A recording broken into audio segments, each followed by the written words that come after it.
well. I'm super excited that they're here and that they're able to perform for us here in Phoenix. Please put your hands together for Amanda G.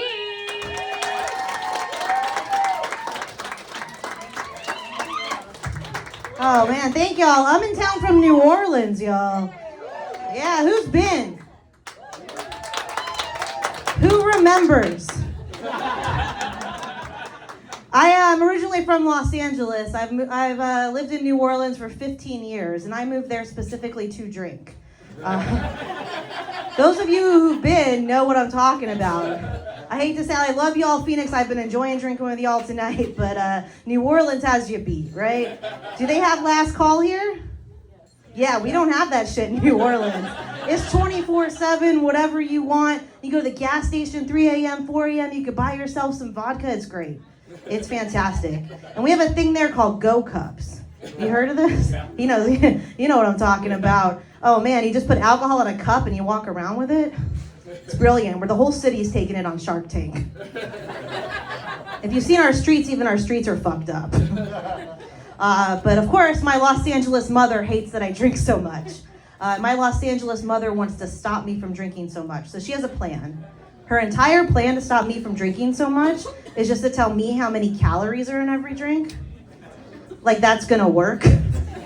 My Los Angeles mother, she's like, this Angry Orchard, that's 180 calories, Amanda. And I'm just like, Mom, you don't get it, you don't understand. I'm a lesbian, we don't get fatter, we just get sturdier.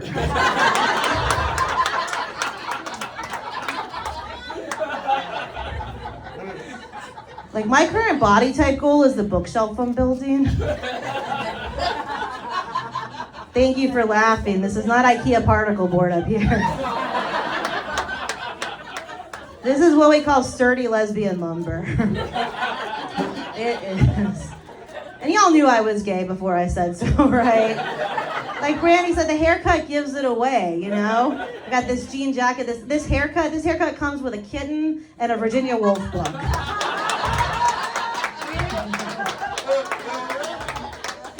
That's what I love about New Orleans, though. People there, they get that I'm gay. They understand it. They don't even ask me if I'm gay. They just ask me how many cats I have. Like, y'all knew I had cats, right? How many cats did I leave behind to come here and do this set for y'all at the Womack tonight? Seriously, how many cats do you think are in my house right now? It's always 5. That's the dream. That is the dream. There are actually 4 cats in my house right now. But 5 is technically correct because there's one outside that I'm working on getting inside. So check back with me next week on the progress. I know you didn't ask, but there's also 3 dogs in my house right now. Yes, I'm an equal opportunity animal hoarder. Like I said, the haircut gives it away. This haircut is the perfect haircut for eating pussy. I'll explain. No, it's a perfect haircut for eating pussy. You can tell where her hair ends and yours begins. It's great. It's great. And you have a window, so if you're into the pussy, you leave it open. And if not, you just close it and get down to business.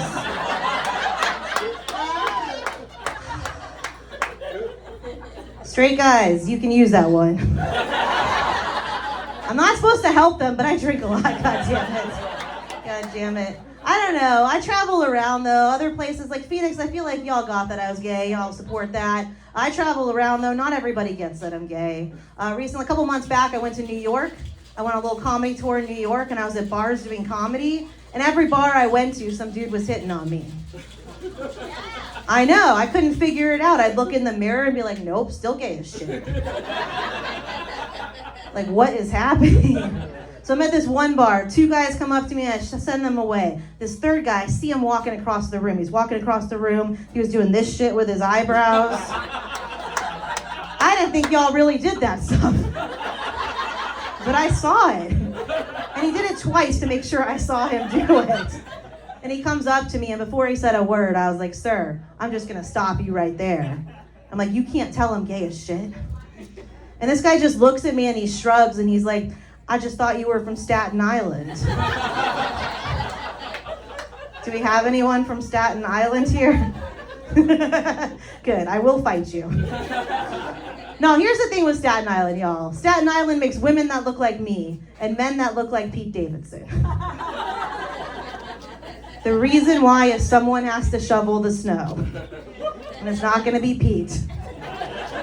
Seen those scrawny arms, he can hide them behind all the tattoos that he wants. It's not gonna work.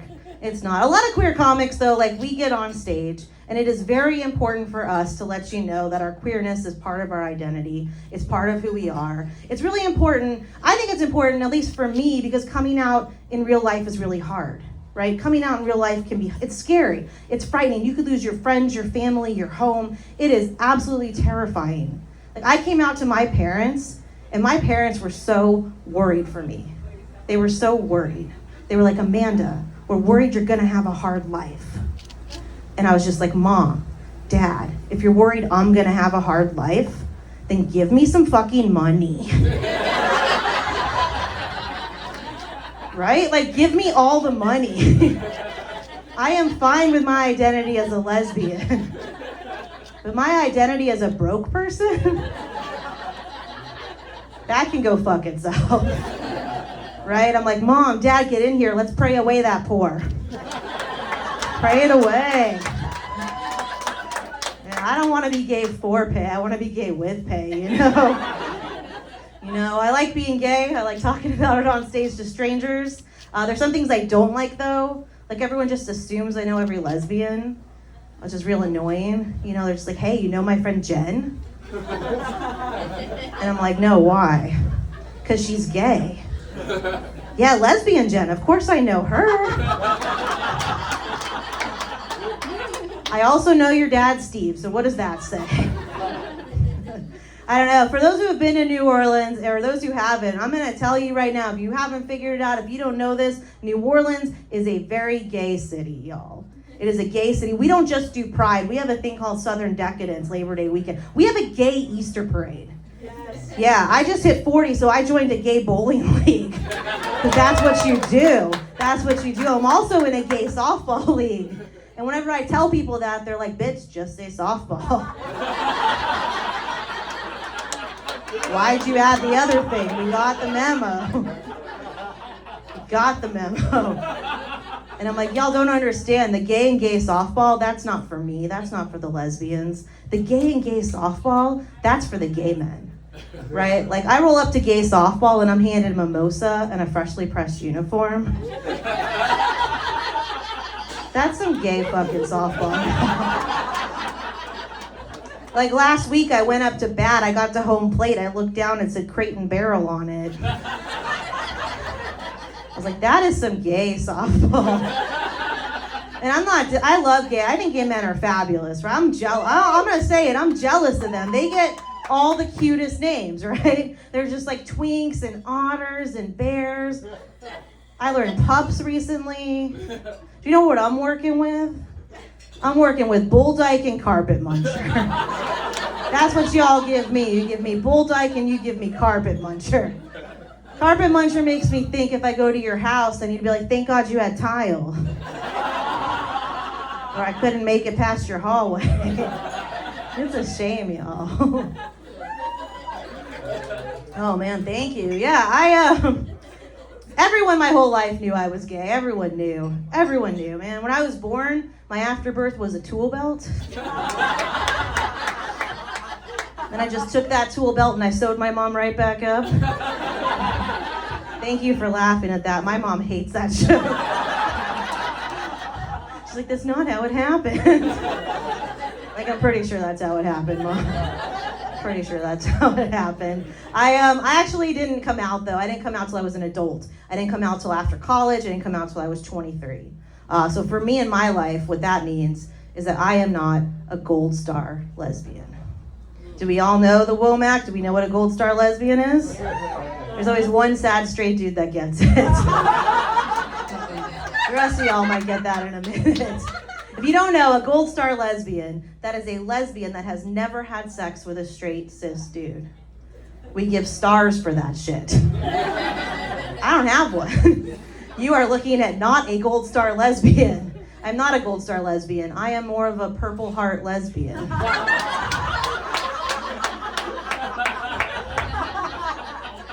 I have made sacrifices. And I want a fucking award for my service, God damn it. God damn it.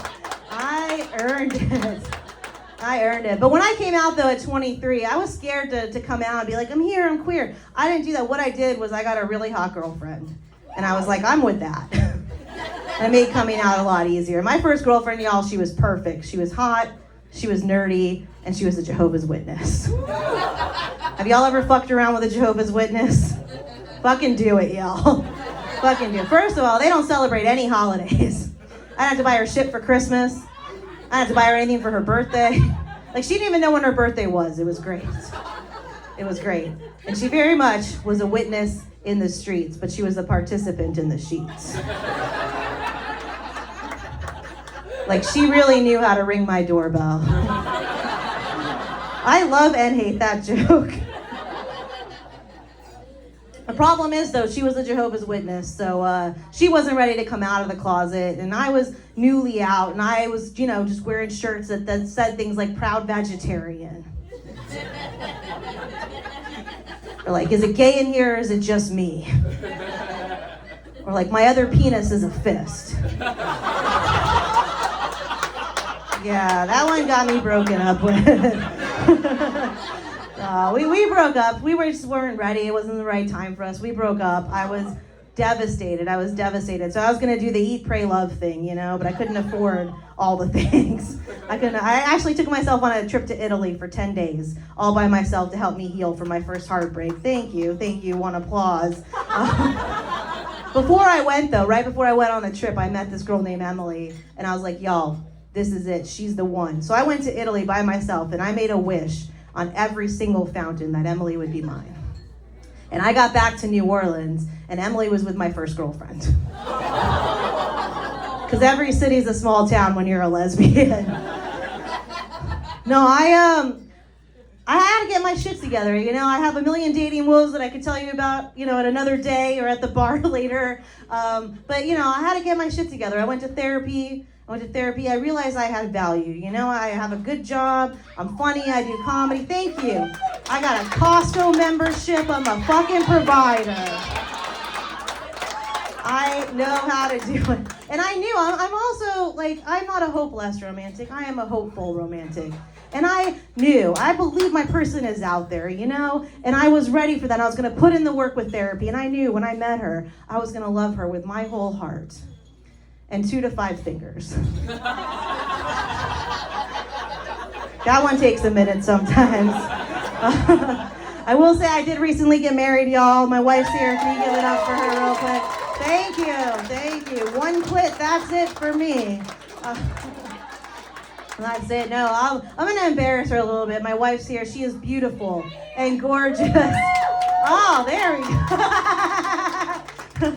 She's beautiful and gorgeous, and I know this because I get to wake up next to her every day. Oh, thank you for helping me get laid tonight. Much appreciated. I also know this because straight dudes at bars like to tell me all the time.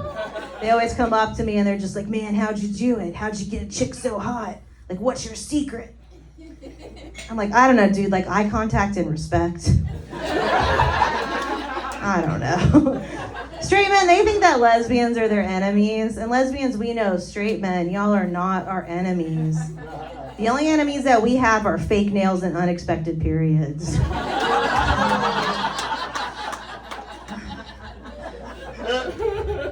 I knew I was not a responsible ring owner, so I had bought a $5 rainbow hematite. It had rainbow in it, so I knew it was gay. I went to the rock store, which is also gay, and I got myself this rainbow hematite ring, and I actually broke it at the Stevie Nicks concert.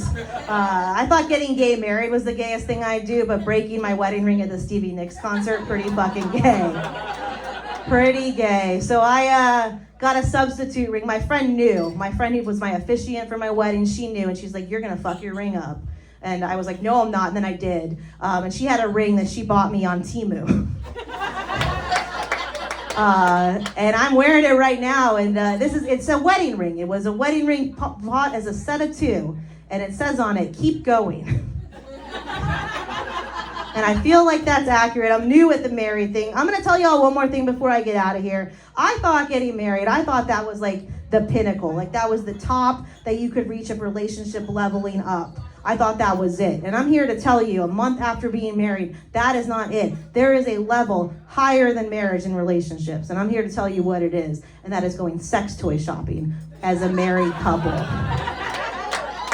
We went sex toy shopping together. We bought ourselves a glow-in-the-dark dildo. Now we're ready for hurricane season. I'm Amanda G. Thank y'all so much. Have a good night. One more time for Amanda G. That was amazing. All right, we have one more comic left.